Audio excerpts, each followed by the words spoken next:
Video में class 12 physics board परीक्षा 2025 के लिए फिजिक्स का मॉडल पेपर का सलूशन करेंगे। यहाँ पर क्या करेंगे? फिजिक्स का मॉडल पेपर का सलूशन। यहाँ पर अगर आपने इसको तैयार कर लिया, मतलब इस मॉडल पेपर का सलूशन अगर आपने तैयार कर लिया, ध्यान रखना आपके 95% नंबर इसी से फंस जाएंगे। यहाँ पर क्या जाएंगे? इसी से फंस जाएंगे। यहाँ पर इसको आपको तैयार कर लेना है। जितने क्वेश्चन हम करा रहे हैं उसको एक एक कॉपी में आपको नोट करते रहना है, जिससे कि आप रिवाइज कर सकें। ठीक है, देखिए हमारे पास पहला क्वेश्चन हमारे पास इसी टाइप से सिमिलरली आपका पेपर आएगा बोर्ड एग्जाम में। यहाँ पर ठीक है, इसी टाइप से इसको आपका पेपर आएगा। यहाँ पर देखिए हमारे पास खंड आ में हमें दिया है निर्वात की विद्युतशीलता का मात्रक है। क्या निकालना है? निर्वात की विद्युतशीलता का मात्रक निकालना है। यहाँ पर देखिए सबसे पहले यहाँ पर अगर आपको याद करना है तो जो निकाले उसको याद कर लेना। अगर याद नहीं करना है, देखिए याद नहीं करना है कुछ भी, आपको फिजिक्स में कुछ भी याद करना होता नहीं, सिर्फ परिभाषा थोड़ी बहुत पढ़नी होती है। ठीक है, देखिए हम जानते हैं यहाँ पर क्या जानते हैं? कूलाम का नियम जानते हैं। यहाँ पर इसको थोड़ा सा नीचे बढ़ाते हैं। देखिए कूलाम का नियम हमारे पास होता है, क्या होता है? एफ बराबर होता है 1/4 pi epsilon not Q1 Q2 upon R square. ये क्या होता है? हमारे पास कूलाम का नियम होता है। हमें इसमें क्या कह रहा है? निर्वात की विद्युतशीलता का मात्रक, यानी कि निर्वात की विद्युतशीलता का मात्रक क्या है? ये है हमारे पास निर्वात की विद्युतशीलता का मात्रक, इसका मात्रक निकालना है यहाँ पर। ठीक है, और एक बात और ध्यान रखना, कभी कोष्टेंट का आपने मात्रक देखा? कभी 3 का मात्रक सुना, कभी 4 का मात्रक सुना, कभी 5 का मात्रक सुना? नहीं सुना, होता ही नहीं। सुना क्या है? यहाँ पर होता ही नहीं, इसका कोष्टेंट का कोई ही मात्रक नहीं होता है। ठीक है, ना ही बीमा होती है, ना ही मात्रक होता है। तो सबसे पहले हमें यहाँ पर देखिए इसको ऊपर ले आइए और इसको नीचे ले आइए। यहाँ पर तो क्या हो जाएगा? हमारे पास यही तो हमारे पास है निर्वात की विद्युतशीलता। यहाँ पर तो यहाँ पर क्या हो जाएगा? चाहे 4 पाई को भूल जाइए, 4 पाई ये लिखा रहने 4 पाई, या एफ को नीचे ले आएंगे। यहाँ पर Q1 हो जाएगा, Q2 हो जाएगा, अपान क्या हो जाएगा? R स्क्वायर हो जाएगा। ठीक है, कोष्टेंट का कोई मात्रक ही नहीं होता यहाँ पर। तो क्या हो जाएगा? एप्सिलॉन नॉट बराबर क्या हो जाएगा हमारे पास? देखिए एफ इसका 1/, लिखिए यहाँ पर एफ का मात्रक क्या होता है? न्यूटन होता है यहाँ पर। और आर का मात्रक क्या होता है? दूरी, डिस्टेंस, डिस्प्लेसमेंट जिसे बोल सकते हैं यहाँ पर। इसका मात्रक क्या होता है? मीटर होता है। अब यहाँ पर एक आवेश है, 2 आवेश हैं। पहले आवेश का मात्रक कूलाम, दूसरे आवेश का मात्रक कूलाम। ठीक है, तो क्या हो जाएगा? Coulomb square. अब यहाँ पर क्या हो जाएगा? प्रति, इसको बटे में लगा दिए, न्यूटन मीटर हो जाएगा। क्या हो जाएगा? Coulomb square newton metre. देखिए यहाँ पर दिया गया है कूलाम स्क्वायर न्यूटन मीटर, देखिए यहीं कहीं दिया होगा कूलाम स्क्वायर न्यूटन मीटर। ठीक है, मीटर स्क्वायर हो जाएगा इसका मतलब, क्योंकि इस पर स्क्वायर लगा हुआ तो स्क्वायर इस पर भी लगा दीजिए। यहाँ पर coulomb square newton metre square. ध्यान रखना, अगर स्क्वायर बाई चांस यहाँ पर नहीं दिया होता तो ओनली मीटर होता है। यहाँ पर चूंकि इस पर स्क्वायर लगा हुआ है तो इसके इसलिए क्या हो जाएगा? यहाँ पर coulomb square newton metre square. देखिए कूलाम स्क्वायर कहाँ गया? यहीं के दिया हुआ कूलाम स्क्वायर, ये लिखा हुआ coulomb square newton metre square. Option number क्या हो जाएगा? सेकंड हो जाएगा यहाँ पर। ठीक है, सेकंड लगा लीजिए, क्या है? सेकंड। यहाँ पर यह याद कर लेना। यहाँ पर क्या हो जाएगा? Coulomb square newton metre square याद कर सकते हैं यहाँ पर हम। फिर देखिए नीचे दिए गए चित्र ए और बी में बिंदुओं के बीच कुल तुल्य धारता निकालनी है। यहाँ पर क्या निकालनी है? तुल्य धारता है। तो देखिए निकालते हैं तुल्य धारता। कुछ नहीं है, बहुत ही सिंपल क्वेश्चन है। यहाँ पर बिंदु ए और बी के बीच यहाँ पर सबसे पहले देखिए यहाँ पर सीरीज में देखिए 3 माइक्रोफेरेड 3 माइक्रोफेरेड 3 माइक्रोफेरेड एक इसमें हमारे पास होंगी, सीरीज में होंगी यहाँ पर। ठीक है, क्या होगी? यहाँ पर 3 मिनट सीरीज में है। यहाँ पर जब इनको सीरीज में जोड़ लिए फिर समांतर में बन जाएगा। यहाँ पर समांतर के लिए धारिता का फार्मूला लगा दीजिए, आपका आंसर आ जाएगा। तो सीरीज के लिए धारिता का फार्मूला क्या होता है? 1/C बराबर क्या होता है? 1/C1। 1/C1 का मान कितना दिया? 3 दिया है। 1/3 प्लस का 1/3 हो जाएगा। ठीक है, प्लस का क्या हो जाएगा? 1/3 हो जाएगा। यहाँ पर इसका एलसीएम कितना हो जाएगा जरा बताना? 1/C इसका एलसीएम 3 हो जाएगा। 1 2 3 हो जाएगा। 3 से 3 उड़ा दीजिए, बराबर क्या आ जाएगा? 1 माइक्रोफेरेड आ जाएगा। यहाँ पर इस पूरे का बन जाएगा 1 माइक्रोफेरेड। 3 माइक्रोफेरेड में किसमें जोड़ देंगे? समांतर क्रम में जोड़ देंगे। ठीक है, चूंकि 1 माइक्रोफेरेड और 1 माइक्रोफेरेड और क्या हो जाएगा? 3 माइक्रोफेरेड किसमें होंगे? हमारे पास समांतर क्रम में होंगी। समांतर क्रम में है, यहाँ पर समांतर क्रम में है। किसमें है? समांतर क्रम में। यहाँ पर किसमें है? समांतर क्रम में। तो समांतर क्रम के लिए फार्मूला क्या होता है? डायरेक्टली जोड़ देते हैं। यहाँ पर एज इट इज इसको हम क्या कर देंगे? ऐड कर देंगे। 3 माइक्रोफेरेड प्लस का 1, तो यहाँ पर क्या आ जाएगा? C बराबर, देखिए अगर आपको कन्फ्यूजन डायरेक्टली देखिए 1/C बराबर 1 माइक्रोफेरेड, चाहे उल्टा कर दिए C बराबर कितना आ जाएगा? 1 ही, उतना ही आ जाएगा 1 माइक्रोफेरेड यहाँ पर। ठीक है, उतना ही आ जाएगा। यहाँ पर कोई मतलब नहीं, 1 का उल्टा 1 ही होता है, इसलिए 1/C लिखा रहने दिया हमने। ठीक है, थोड़ा सा आप इतना तो समझदार हैं, क्लास 12 में पढ़ रहे हैं आप। ठीक है, तो क्या हो जाएगा? 1 प्लस का और यहाँ पर 3 हो जाएगा। 3 बराबर क्या हो जाएगा? 4 माइक्रोफेरेड। 4 माइक्रोफेरेड आपका आंसर हो जाएगा। देखिए चाहिए दिया है कहीं 4 माइक्रोफेरेड, यहाँ पर कहाँ दिया? ये दिया 4 माइक्रोफेरेड। यहाँ पर इस टाइप से निकालते हैं, यहाँ पर रटने की कोई बात नहीं है। फिर देखिए यहाँ पर दिया है हो जाए। अब वेरी मोस्ट इंपॉर्टेंट ये वाला क्वेश्चन है। यहाँ पर वेरी मोस्ट इंपॉर्टेंट है, ध्यान रखना है यहाँ पर ये वाला, यानी कि एलसीआर श्रेणी परिपथ के लिए अनुनाद अवस्था में लगाए गए विभवांतर और धारा के बीच कलांतर है। यहाँ पर क्या निकालना है? कलांतर कितना होता है? 0 होता है, 0 होता है यहाँ पर। ठीक है, फिर देखिए न्यूनतम आवृत्ति की विद्युत चुम्बकीय तरंग है। न्यूनतम आवृत्ति की विद्युत चुम्बकीय तरंग है यहाँ पर। मिनिमम फ्रीक्वेंसी की यहाँ पर है, तो विद्युत चुम्बकीय तरंग कौन सी होती है? माइक्रो तरंगे होती है। क्या होती है? माइक्रो तरंगे। किसी प्रिज्म कोण और न्यूनतम विचलन कोण के मान बराबर है क्या है, फ्रिजिंग कोण न्यूनतम विचलन कोण के मान के बराबर, मतलब न्यूनतम विचलन कोण के बराबर है। देखिए समझिए क्या फ्रिजिंग कोण बराबर है, फ्रिजिंग कोण किससे लिखते हैं, ए से लिखते हैं यहाँ पर। ठीक है, अब न्यूनतम विचलन कोण के मान के बराबर है, मतलब ई के मतलब डेल्टा एम के बराबर है यहाँ पर। ठीक है, डेल्टा एम के बराबर है यहाँ पर, ए के बराबर है। तो यहाँ पर सबसे पहले हमें दिया है, क्या है, दिया है क्या दिया है यहाँ पर, डेल्टा एम बराबर है किसके, ए के बराबर है यहाँ पर, राइट। डेल्टा एम बराबर किसके है, ए के। और हम जहाँ हमें निकालना फाइंड क्या करना है यहाँ पर, फाइंड करना है यहाँ पर प्रिज्म के पदार्थ का अपवर्तनांक होगा, प्रिज्म के पदार्थ का अपवर्तनांक निकालना। तो इसके लिए फार्मूला हमारे पास क्या होता है बताइए यहाँ पर, देखिए इसके लिए फार्मूला लिखिए। देखिए अपवर्तनांक बराबर क्या होता है, एन बराबर होता है हमारे पास, क्या होता है, एन बराबर साइन, हाई स्कूल का फार्मूला है, sine A plus delta M by 2, ठीक है, डिवाइडेड बाई, फिर इसके नीचे क्या होता है यहाँ पर साइन ए बाई 2, क्या होता है साइन ए बाई 2 बराबर वैल्यू पुट कीजिए, साइन डेल्टा एम की जगह पर क्या लिख देंगे, ए लिख देंगे यहाँ पर। तो ए प्लस का ए हो जाएगा, डिवाइडेड बाई 2 हो जाएगा, फिर इसके डिवाइड में साइन ए बाई 2 हो जाएगा, यहाँ पर। एन बराबर हो जाएगा हमारे पास साइन ए कितना हो जाएगा, 2a बाई 2 हो जाएगा, डिवाइडेड बाई क्या हो जाएगा हमारे पास साइन ए बाई 2 हो जाएगा यहाँ पर, क्या हो जाएगा साइन ए बाई 2। अब देखिए काटिए, क्या कट रहा है, देखिए 2 से 2 कट जाएगा, बराबर क्या बचेगा हमारे पास साइन ए बचेगा हमारे पास, और क्या बचा नीचे हमारे पास, क्या बचा साइन ए बाई 2 बचा, साइन ए बाई 2 बचा यहाँ पर। अब देखिए फार्मूला बन गया, साइन 2a का फार्मूला बन गया यहाँ पर, साइन 2a का फार्मूला 2 साइन ए बाई 2 हो जाएगा यहाँ पर, बता देंगे भी कहाँ से आया, यहाँ पर कोस ए बाई 2 हो जाएगा यहाँ पर, cos A by 2 divided by sine A by 2 हो जाएगा, साइन ए बाई 2 से sine A by 2 cancel out, तो क्या बचेगा 2 कोस ए बाई 2 बचेगा, 2 कोस ए बाई 2 देखिए ऑप्शन में कहीं दिया गया है यहाँ पर, रुक जाइए पहले, 2 कोस ए बाई 2 तो हमारा आंसर आ गया, लेकिन आपको ये कन्फ्यूजन होगा ये कहाँ से आया, ये देखिए फार्मूला आपने पढ़ा होगा, रुक जाइए यहाँ पर बताते हैं। देखिए आपने फार्मूला पढ़ा हुआ कौन सा, साइन 2a का पढ़ा हुआ, यहाँ पर साइन 2a का फार्मूला याद कर लेना, क्या होता है 2 साइन ए इंटू कोस ए, ये फार्मूला होता है। जब यहाँ पर थीटा 2a होता है तो यहाँ पर आधा हो जाता है, तो 2a का आधा बताना नहीं, क्या होता है 2a का आधा क्या होता है, a होता है, ठीक है। इसी टाइप से यहाँ पर a का आधा क्या हो जाएगा, a बाई 2, तो थीटा के यहाँ पर a बाई 2 यहाँ पर a बाई 2 अप्लाई कर दिया, या a बाई 2 को अप्लाई कर दिया। अब देखिए साइन ए बाई 2 से sine A by 2 cancel out हो जाएगा, तो क्या हो जाएगा 2 कोस ए बाई 2 क्या हो जाएगा हमारा आंसर हो जाएगा। देखिए कहीं दिया है 2 कोस ए बाई 2, देखिए 2 कोस ए बाई 2 ऑप्शन नंबर क्या हो जाएगा, सेकंड हो जाएगा यहाँ पर, इनसे कोई मतलब ही नहीं है, ठीक है। अब देखिए नेक्स्ट देखते हैं, इसको नोट कर लीजिए आप, क्या कर लीजिए, नोट कर लीजिए, ठीक है, इसका स्क्रीनशॉट ले लीजिए आप। अब देखिए इसको यहाँ पर, इसमें दिया है जर्मेनियम को पी टाइप अचालक बनाने के लिए अपद्रव्य पदार्थ को मिलाया जाता है, एल्यूमिनियम मिलाया जाता है यहाँ पर, क्या एल्यूमिनियम यहाँ पर, यानी 3 संयुक्ता वाला यहाँ पर, क्या एल्यूमिनियम पर 3 संयुक्ता होती है, यहाँ पर एल्यूमिनियम मिलाया जाता है यहाँ पर, ठीक है। फिर देखिए अनंत विस्तार के आवेशित चादर के समीप विद्युत क्षेत्र की तीव्रता का व्यंजक लिखिए, तो इसके लिए व्यंजक लिख लीजिए यहाँ पर। इसके लिए क्या होता है व्यंजक हमारे पास, देखिए ई बराबर होता है यहाँ पर, ई बराबर देखिए क्या होता है सिग्मा अपान 2 इप्सिलॉन नॉट, ये बहुत इंपॉर्टेंट है, इस पर न्यूमेरिकल भी पूछा जा चुका है बहुत बार, यहाँ पर ये फार्मूला पूछा जाता है बहुत बार, न्यूमेरिकल भी पूछा जाता है। फिर देखिए संभारिक का अर्थ समझाइए, क्या लिखना है यहाँ पर, संभारिक का अर्थ समझाइए। देखिए संभारिक का अर्थ आपको समझाते हैं यहाँ पर, क्या यहाँ पर संभारिक अर्थ समझाइए। देखिए संभारिक की डेफिनेशन लिख लीजिए, संभारिक विभिन्न तत्वों के ऐसे परमाणु, ठीक है, जिनके परमाणु क्रमांक भिन्न भिन्न, ठीक है, अलग अलग तथा द्रव्यमान संख्या समान होती है। द्रव्यमान संख्या क्या होती है, समान होती है, संभारिक कहलाते हैं।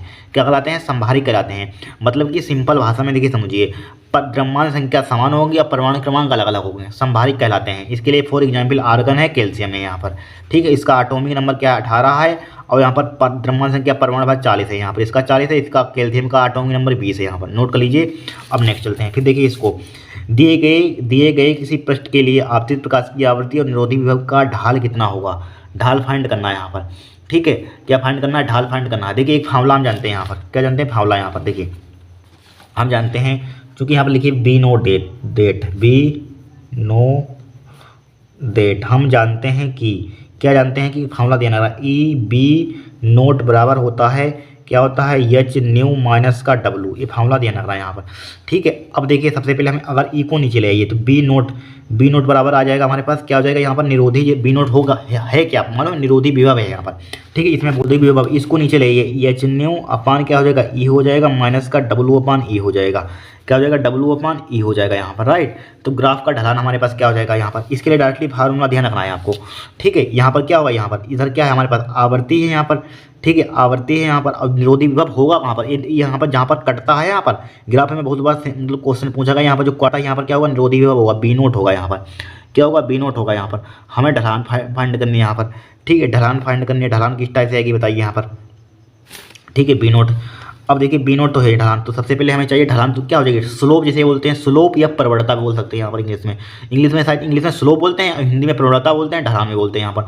तो यही क्या हो जाएगी, y बराबर mx प्लस सी। देखिए y बराबर mx प्लस सी, तो आपने रुक जाइए, यही ढलान होगी यहाँ पर, इसको ध्यान रखा, H/E, H/E क्या हो जाएगी आपकी, ढलान हो जाएगी यहाँ पर, ठीक है। H/E क्या हो जाएगी यहाँ पर, H/E हो जाएगी ढलान यहाँ पर। इसकी तुलना कर दीजिए तो क्या हो जाएगा हमारे पास, ढलान, या हिंदी में ले सकते हैं यहाँ पर क्या बोल दीजिए, यहाँ पर निरोधी विभव की ढाल कितना होगा, तो ढाल यहाँ पर ढाल लिख लीजिए, ढाल यहाँ पर बोला है, देखिए दिए गए पृष्ठ के लिए आपतित प्रकाश की आवर्ती यहाँ पर है, आवर्ती और निरोधी विभव की ढाल कितना होगा, यहाँ पर आवर्ती ले लीजिए और निरोधी ले लीजिए, क्योंकि इसमें नहीं आवर्ती है नहीं, इसको काट दीजिए, इसका कोई काम नहीं, क्योंकि इसमें आवर्ती नहीं है, इसमें आवर्ती, इसलिए इसको लेंगे, इसका कोफिशिएंट लेंगे।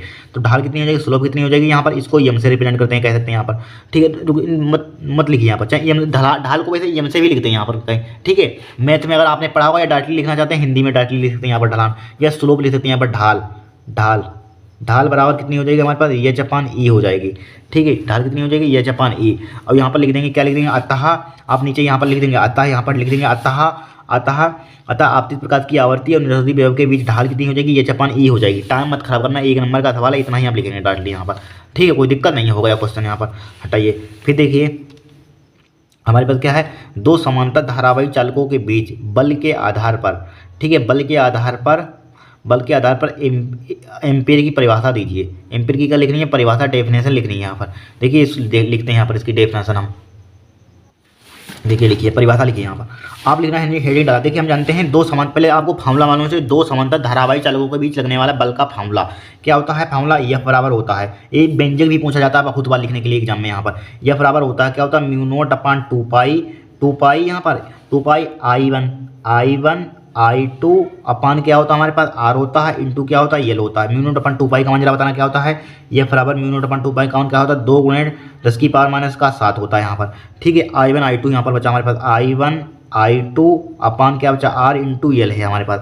अब देखिए हमें 1 एम्पीयर की परिभाषा लिखनी है, दो समांतर धारावाही चालकों के बीच बल के आधार पर एम्पीयर की परिभाषा दीजिए। हर साल आती है, कभी मिस ही नहीं होती, 100% इंपॉर्टेंट है, क्या है, 100% इंपॉर्टेंट है यहाँ पर। देखिए क्या है, हम यानी कि I1 I2, तो देखिए यहाँ पर मान ले, अगर मान ले, लेट कर लें यहाँ पर, मान लें यहाँ पर क्या मान लें, माना क्या मान लें, I1 बराबर I2 बराबर 1 मान लेंगे, करंट को 1 एम्पीयर मान लिया यहाँ पर, हिंदी में लिखना 1 एम्पीयर यहाँ पर, ठीक है। और यहाँ पर डिस्टेंस को दोनों, R क्या होती है, दोनों तारों के बीच की डिस्टेंस, तो यहाँ पर R बराबर क्या मान लेंगे, L, ठीक है। L क्या होती है, लेंथ, L भी 1 मीटर में होगी, और यहाँ पर लेंथ को 1 मीटर मान लेंगे यहाँ पर। तो यहाँ पर सिर्फ ओनली हमारे पास क्या बचेगा, यहाँ पर 2 × 10⁻⁻, यहाँ पर भी 1 आ जाएगा, यहाँ पर भी 1, यहाँ पर भी 1, यहाँ पर भी 1, ये रुक जाइए, ये बराबर क्या हो जाएगा, यहाँ पर 2 × 10⁻⁷ हो जाएगा, यहाँ पर 1, यहाँ पर भी 1, यहाँ पर भी 1, यहाँ पर भी 1, यहाँ पर भी 1, तो 1 से भाग करेंगे 1 ही आएगा, तो इतना ही है। इसका मात्रक क्या होता है, न्यूटन होता है, इसका मात्रक क्या होता है, न्यूटन यहाँ पर। तो परिभाषा इसकी बनाइए, क्या बनाइए, यहाँ पर लिखेंगे, यहाँ पर क्या लिखेंगे, 1 एम्पीयर की परिभाषा नहीं, तो लिखेंगे 1 एम्पीयर, हिंदी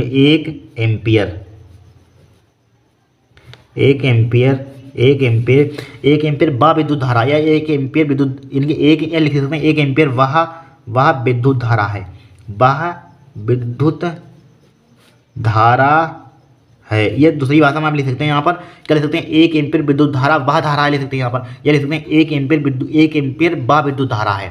क्या है, बा विद्युत धारा है, जो निर्वात में, या लिख सकते हैं जो वायु में, लिख सकते हैं यहाँ पर जो वायु में लिखिए, वायु निर्वात एक ही होता है, जो वायु में,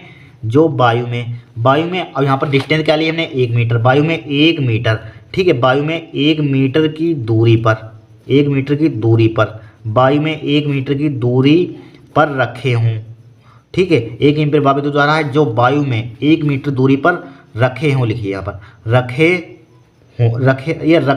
रखे हों, या बोल सकते हैं यहाँ पर, ये 1 मीटर दूरी पर रखे, चूंकि 2 तार होते हैं हमारे पास, इस टाइप से आपने डेरिवेशन हमने कराया था, यहाँ पर इस टाइप से तार होते हैं, इनकी लेंथ IL होती है, इनके बीच की दूरी क्या होती है, R होती है।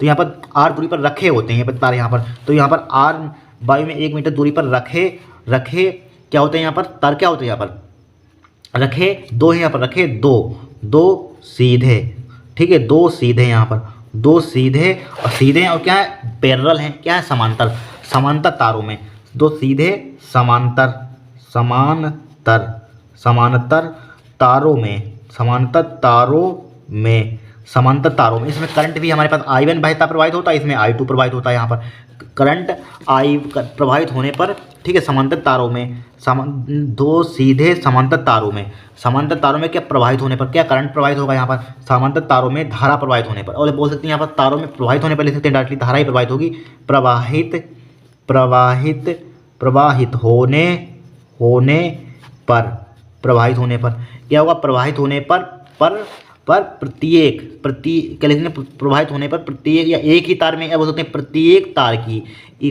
की लेंथ क्या है, 1 मीटर, प्रत्येक तार की 1 मीटर लंबाई पर, प्रत्येक तार की प्रवाहित होने पर प्रत्येक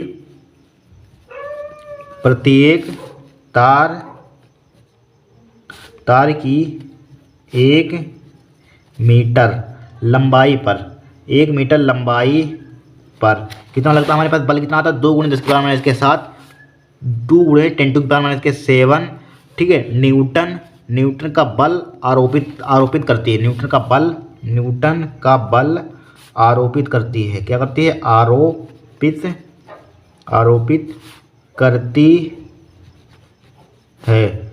आरोपित करती है। बस यही परिभाषा है। 1 एम्पीयर प्रवाह विद्युत धारा है जो वायु में 1 मीटर दूरी पर, ठीक है, 1 मीटर दूरी पर तार रखे 1 मीटर दूरी पर रखे, दो सीधे समांतर तारों में प्रवाहित होने पर, ये धारा, तारों में धारा लिख सकते हैं, धारा प्रवाहित होने पर प्रत्येक तार की 1 मीटर लंबाई 2 × 10⁻⁷ न्यूटन का बल आरोपित करेगी, क्या करेगी, बल आरोपित करेगी। लिख लीजिए परिभाषा, इंपॉर्टेंट है, हर साल 100% इंपॉर्टेंट है, फंसेगी जरूर आपके एग्जाम में, ध्यान रखना यहाँ पर, ठीक है। फिर देखिए इसी में बोला गया है यहाँ पर, विवर्तन प्राप्त करने के लिए रेखा छिद्र की चौड़ाई लगभग कितनी होनी चाहिए, रेखा छिद्र की चौड़ाई लगभग कितनी होनी चाहिए यहाँ पर, तो लिखेंगे यहाँ पर विवर्तन प्राप्त करने के लिए रेखा छिद्र की चौड़ाई कितनी होनी चाहिए, तो यहाँ पर डायरेक्टली लिख सकते हैं, यहाँ पर क्वेश्चन नंबर कौन सा हमारे पास, डा है यहाँ पर, ठीक है, इसको पहले इसको नोट कर लीजिए आप परिभाषा को, यहाँ पर देखिए डा है यहाँ पर, तो यहाँ पर लिखेंगे, यहाँ पर डायरेक्टली लिखेंगे, यहाँ पर क्या आप डायरेक्टली ही लिख देना, यहाँ पर क्या लिख देंगे, यहाँ पर यहाँ से यहाँ तक हम नोट कर लेंगे, यहाँ पर क्या देखिए लिखेंगे, यहाँ से लिखेंगे विवर्तन प्राप्त करने के लिए रेखा छिद्र की चौड़ाई, रेखा यहाँ तक लिख देंगे, विवर्तन प्राप्त करने के लिए रेखा छिद्र की चौड़ाई, ठीक है, कितनी होती है, ई साइन थीटा बराबर ± का यम लेमडा, ठीक है, तो यहाँ पर ई का मान निकाल लीजिए, यहाँ पर रेखा ये तो होती चौड़ाई यहाँ पर, तो यहाँ पर क्या हो जाएगा, ± का यम लेमडा अपन साइन थीटा नीचे आ जाएगा, यहाँ पर जहाँ यम बराबर क्या होगा हमारे पास 1 से 1, 2, 3 तक ऐसे अनंत तक होगा यहाँ पर, ठीक है, इन्फिनाइट तक होगी यम का मान, यहाँ पर यम का मान क्या होगा, अनंत से 1 से अनंत तक होगा यहाँ पर, राइट, यहाँ पर नोट कर लीजिए। फिर नेक्स्ट देखिए, यहाँ पर नेक्स्ट में क्या हमारे पास, आवेश की गतिशीलता की परिभाषा दीजिए, आप लिख लेना परिभाषा, यहाँ पर आवेश की गतिशीलता की परिभाषा आप बनाएंगे, यहाँ पर देखिए आपसे मतलब कि क्या होती है आवेश की गतिशीलता की परिभाषा, क्या होती है, बहुत ही सिंपल होती है, कुछ इसमें होता ही नहीं। यहाँ पर क्या होती है, देखिए फॉर्मूला ही ध्यान रखना, यहाँ पर क्या होता है, अब गतिशीलता को रिप्रेजेंट कैसे करते हैं, म्यू से, म्यू बराबर क्या होता है हमारे पास, BD/E, BD क्या होता है यहाँ पर, BD बताइए क्या होता है, अनुवन वेग या प्रवाह वेग, ई क्या होती है, विद्युत क्षेत्र की तीव्रता, यही तो इसका अनुपात, यही तो हमारे पास होता है गतिशीलता, क्या होती है, यानी कि किसी आवेश वाहक की गतिशीलता अनुगमन वेग तथा विद्युत क्षेत्र की तीव्रता का रेशियो कहते हैं, गतिशीलता कहते हैं। क्या होती है, किस टाइप से परिभाषा लिखेंगे, अब लिख लेना यहाँ पर, क्या लिखेंगे, किसी आवेश वाहक की गतिशीलता अनुगमन वेग तथा विद्युत क्षेत्र की तीव्रता के रेशियो को, अनुपात को क्या कहते हैं, आवेश की गतिशीलता कहते हैं, क्या कहते हैं, आवेश की गतिशीलता, ठीक है, कोई दिक्कत नहीं यहाँ पर, इसका मात्रक, ये मात्रा की जरूरत नहीं, इसका मतलब कि इसका अनुगमन वेग का मात्रा लिखना और यहाँ पर विद्युत क्षेत्र की तीव्रता, दोनों को सिंप्लीफाई करना, वही गतिशीलता का आपका मात्रक आ जाएगा यहाँ पर, ठीक है।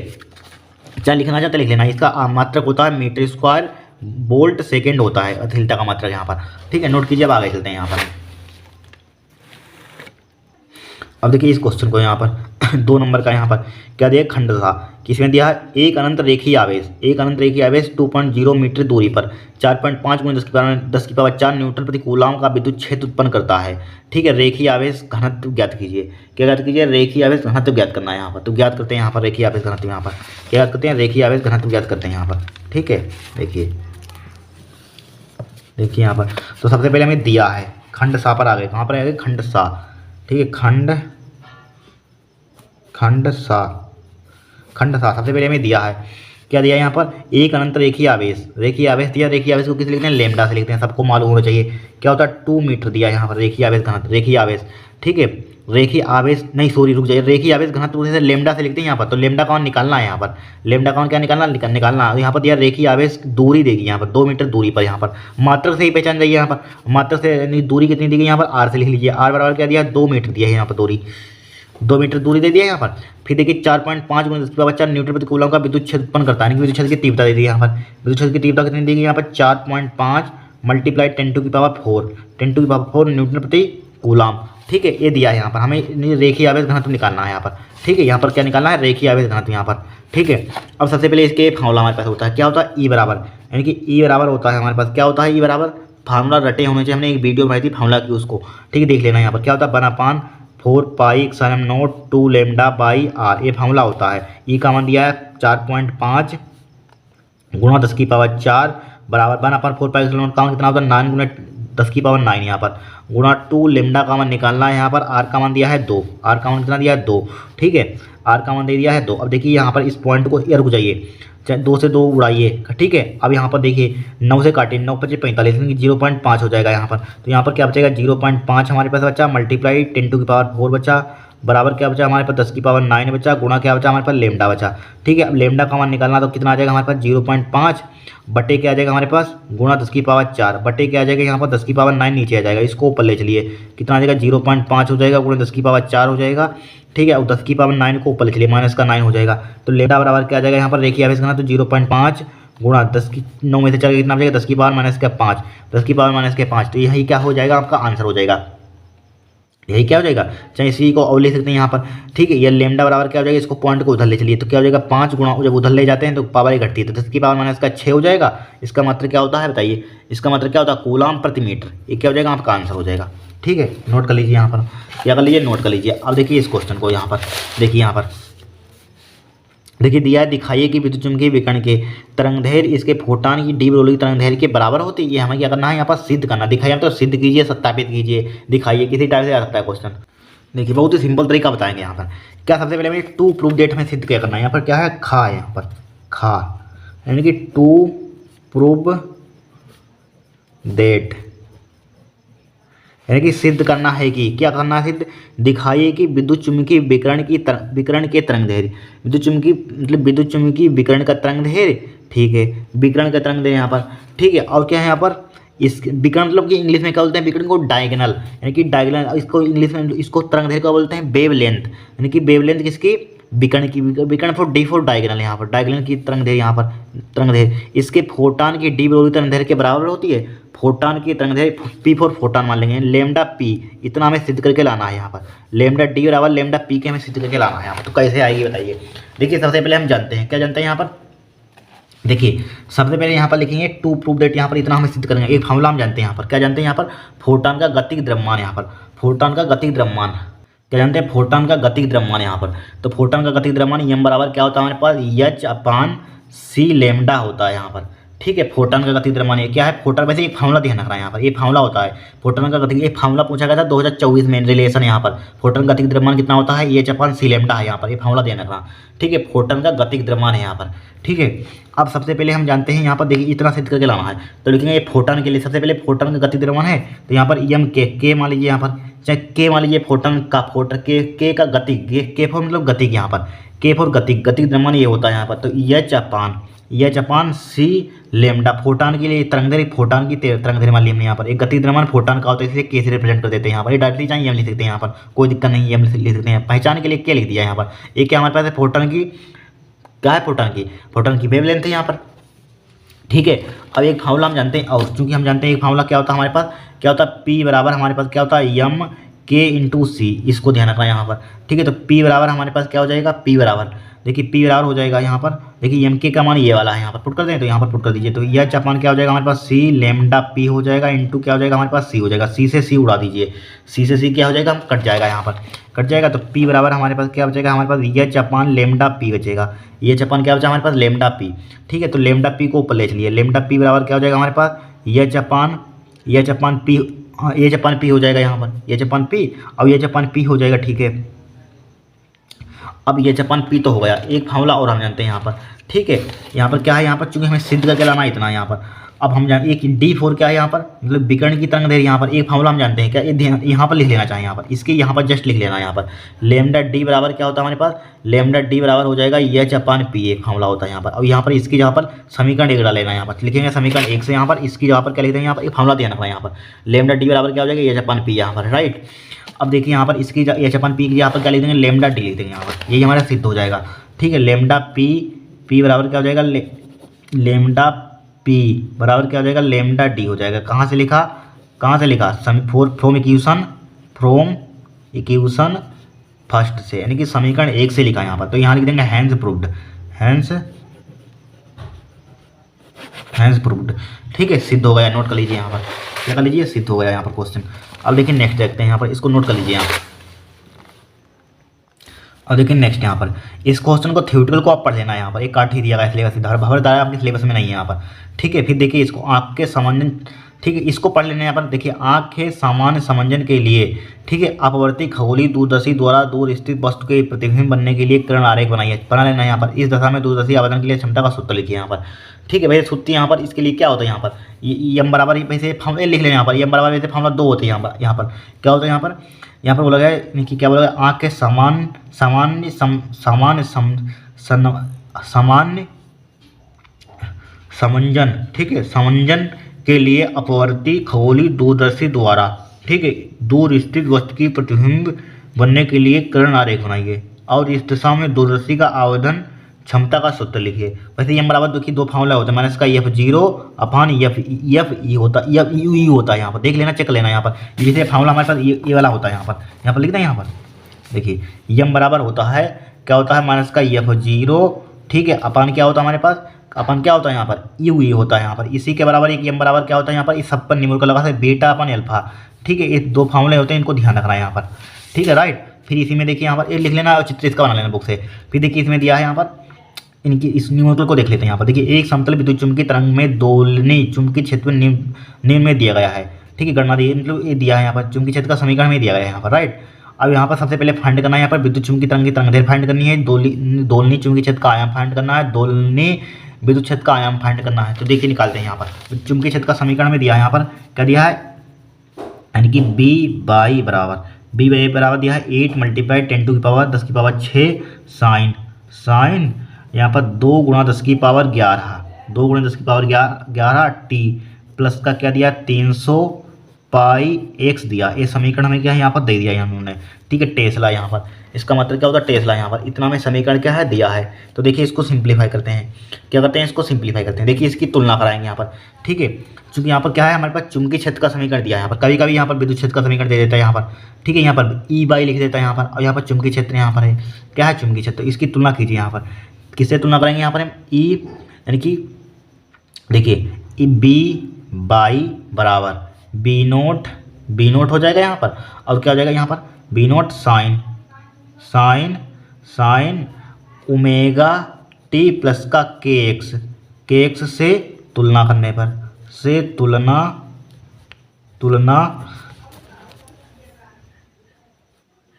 करने पर, ठीक है। तो बी नोट का मान क्या हो जाएगा यहाँ पर, चुंबकीय क्षेत्र का आयाम क्या हो जाएगा यहाँ पर, चुंबकीय क्षेत्र का आयाम बताइए क्या हो जाएगा, बी नोट बराबर क्या हो जाएगा 8 × 10⁻6 हो जाएगा यहाँ पर। बी नोट बराबर क्या हो जाएगा 8 × 10⁻6 हो जाएगा यहाँ पर, राइट। और इसका मात्रक क्या होता है भाई, टेस्ला हो जाएगा यहाँ पर, ठीक है। और यहाँ पर ओमेगा का मान कितना हो जाएगा, कोणीय आवृत्ति, ओमेगा बराबर क्या हो जाएगा, कोणीय आवृत्ति 2 × 10⁻11 हो जाएगा, ठीक है, 2 × 10⁻11 यहाँ पर। अब के का मान यहाँ पर क्या हो जाएगा 300 पाई हो जाएगा, के का मान कितना हो जाएगा यहाँ पर 300 पाई हो जाएगा यहाँ पर। ये तुलना करके आप कंपेयर करके निकाल सकते हैं, यहाँ पर कोई दिक्कत ही नहीं होगी। सबसे पहले हमें फाइंड क्या करना है यहाँ पर, हमें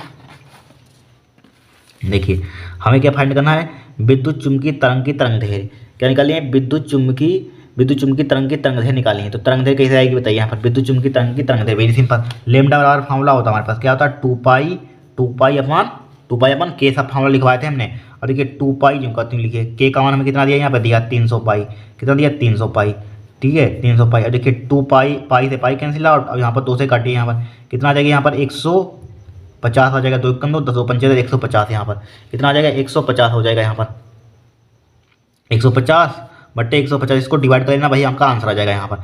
ठीक है, इसका वेवलेंथ है, इसका मात्रा क्या हो जाएगा, मीटर हो जाएगा, कर लेना डिवाइड यहाँ पर। फिर फाइंड क्या करना है यहाँ पर, दोलनी चुंबकीय क्षेत्र का आयाम, दोलनी चुंबकीय क्षेत्र का आयाम निकालना है यहाँ पर। क्या निकालना है, दोलनी चुंबकीय क्षेत्र का आयाम, यहाँ पर दोलनी चुंबकीय क्षेत्र का आयाम। तो कैसे आएगा दोलनी चुंबकीय क्षेत्र का आयाम, निकालने की जरूरत नहीं है, चुंबकीय क्षेत्र बोला है, दोलनी चुंबकीय क्षेत्र का आयाम, तो यही तो हो जाएगा दोलनी चुंबकीय क्षेत्र का आयाम, हो गया, हटाइए। फिर दोलनी विद्युत क्षेत्र का आयाम, ठीक है, ये आंसर दूसरा हो जाएगा यहाँ पर, दोलनी विद्युत क्षेत्र का आयाम। तो इसके लिए फार्मूला हमारे पास होता है, क्या होता है, बी नोट बराबर होता है ई नोट अपान सी, ये फार्मूला आपने पढ़ा होगा। तो हमें ई नोट का मान निकालना, तो ई नोट बराबर क्या हो जाएगा हमारे पास, ई नोट, ई नोट बराबर क्या हो जाएगा हमारे पास, बी नोट इंटू क्या हो जाएगा, सी हो जाएगा। तो ई नोट बराबर क्या हो जाएगा, बी नोट का मान देखिए कितना दिया है, ऊपर निकाला 8 गुणे 10 की पावर 6 निकाला, 10 की पावर 6 हम जानते हैं निर्वात अथवा वायु में प्रकाश की चाल कितनी होती है, 3 गुणे 10 की पावर 8, कितनी होती है, 3 गुणा 10 की पावर 8 होती है। तो ई नोट बराबर क्या हो जाएगा, 8 तिया 24, ई नोट बराबर क्या हो जाएगा, 8 तिया 24 हो जाएगा यहाँ पर। ठीक है, 24 हो जाएगा, 8 तिया 24 गुणा, अब यहाँ पर 10 की पावर 8 है और 10 की पावर 6 दिया यहाँ पर। ठीक है, तो 8 और 6 कितना हो जाएगा हमारे पास, 8 और 6 बताइए, 8 6 14 हो जाएगा हमारे पास, कितना हो जाएगा, तो 8 6 14 10, देख लिए माइनस तो नहीं दिया यहाँ पर, वो चेक कर लेते हैं, माइनस दिया है यहाँ पर। ठीक है, माइनस लगाइए यहाँ पर, ठीक है, माइनस में दिया है यहाँ पर, ध्यान रखना एग्जाम में छोटी छोटी गलतियाँ हो जाती हैं यहाँ पर। ठीक है, माइनस में दिया है, किस में दिया है, माइनस में यहाँ पर।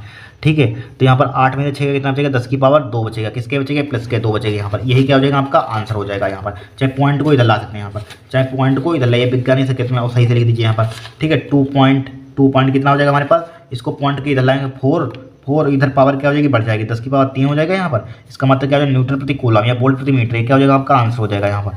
ठीक है, ये क्या हो जाएगा आपका आंसर हो जाएगा। इस टाइप से इस क्वेश्चन को हमें सॉल्व करना है यहाँ पर। ठीक है, 2.4 गुणे 10 की पावर 3 न्यूटन प्रति कूलम, ये क्या हो जाएगा हमारा आंसर हो जाएगा। ठीक है, इस क्वेश्चन को नेक्स्ट क्लास में सोल्व करेंगे, है सिलेबस में आपके यहाँ पर। ठीक है, यहाँ से नेक्स्ट क्लास में स्टार्ट करेंगे, यहाँ पर क्या करेंगे, यहाँ से स्टार्ट नेक्स्ट क्लास में करेंगे। आज के लिए इतना ही, इनको सबको क्वेश्चन कराएंगे, एक से एक इंपॉर्टेंट है यहाँ पर, मॉडल पेपर से ही आएंगे, ध्यान रखना यहाँ पर। ठीक है, नेक्स्ट क्लास में कराएंगे यहाँ पर, इतना आप नोट कर लीजिए यहाँ पर, नेक्स्ट क्लास में कराएंगे यहाँ पर। आज के लिए इतना ही यहाँ पर। ठीक है, अगर वीडियो पसंद आई है तो चैनल को सब्सक्राइब करना, वीडियो को लाइक करना। अगर आपको चाहिए आगे नेक्स्ट वीडियो, ठीक है, मॉडल पेपर की बहुत सारे, तो आप कमेंट करना यहाँ पर, आपको बहुत सारे मॉडल पेपर करा देंगे, इससे बाहर एक भी नहीं जाएगा, इन्हीं में से क्वेश्चन आएगा यहाँ पर।